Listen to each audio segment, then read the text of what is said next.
Hi, and welcome to another episode of The Lamp in the Library. I'm Graham. I'm Kim. And today, to further celebrate Spooktober, we're going to be talking about classic monster movies. Yeah, recently we rewatched a lot of the original Universal monster picks, and today we are going to tell each other which one is our favorite, and we haven't told each other before, so we'll be doing it live right now. So we did a movie marathon on these classic Universal monster movies. I think roughly a decade. They were made between the years 1931 and 1941. So, they feature some classic actors like Bela Lugosi as Dracula and Boris Karloff as the monster of Frankenstein. And so we watched The Mummy, The Wolfman, Dracula, The Invisible Man, Frankenstein, The Bride of Frankenstein, and The Son of Frankenstein. So it was quite a movie marathon, and we really enjoyed watching these classic movies. Yes. Claude Rains is also in a couple of these. So they're classic movies with classic actors, and they really set the tone for the depiction of these characters going forward. So when you think of Dracula, the classic depiction of Dracula, it's Bela Lugosi's Dracula. And when you think of Frankenstein's monster, it's Boris Karloff's guy with the bolts in his neck and the flat top haircut. That's the character that was created in these movies. So let's get started. Kim, which of these monster movies did you think was the greatest? Well, I find it really hard to pick because I really love all of them, and I sort of like to cycle through them during the Halloween season, and I sort of love each one for different reasons. But for today, I'm going to say that my favorite is The Bride of Frankenstein.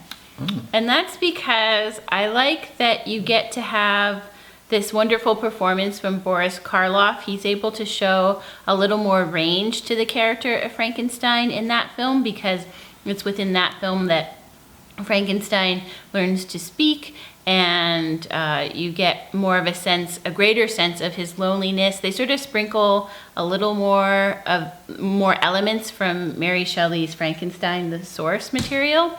And then I also just really enjoy the character of Dr. Pretorius, who shows up in that film and is a fun addition.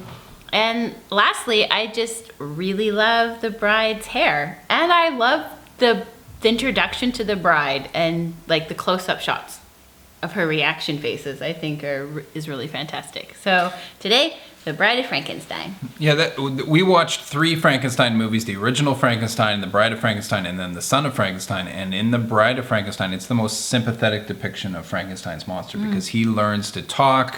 You kind of get to know him as a character who is, being chased around the countryside by angry villagers, and it's a sympathetic depiction, and you feel sorry for him. He just wants to have a normal life, and he's seen, maybe rightly seen as a monster. So Graham, which one was your favorite? They were all fantastic, but I have to go with the Dracula movie. I thought it was really atmospheric, and they did a really good job of transferring the source material to film. And Bela Lugosi as his classic depiction as Count Dracula.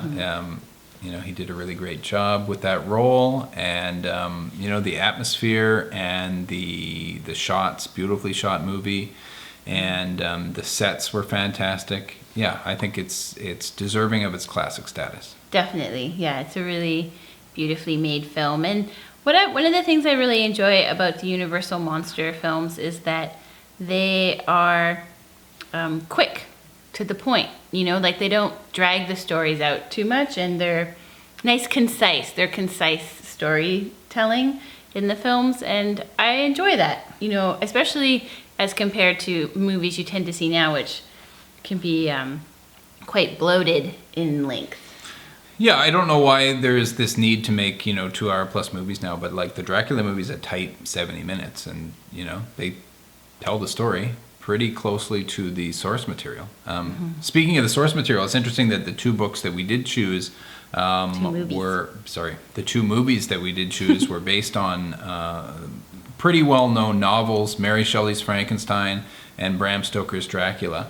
And it's interesting the way they differ and adhere to the source material. I mean, the Dracula movie is fairly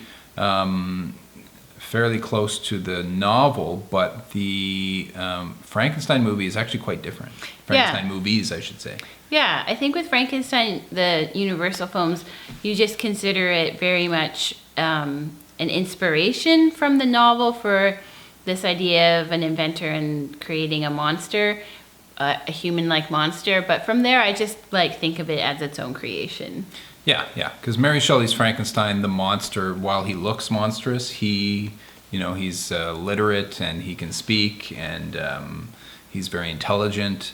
Very different from the Boris Karloff lumbering creature going through the woods in the Frankenstein movies. Mm-hmm. But, they're their own thing, and they're classic movies.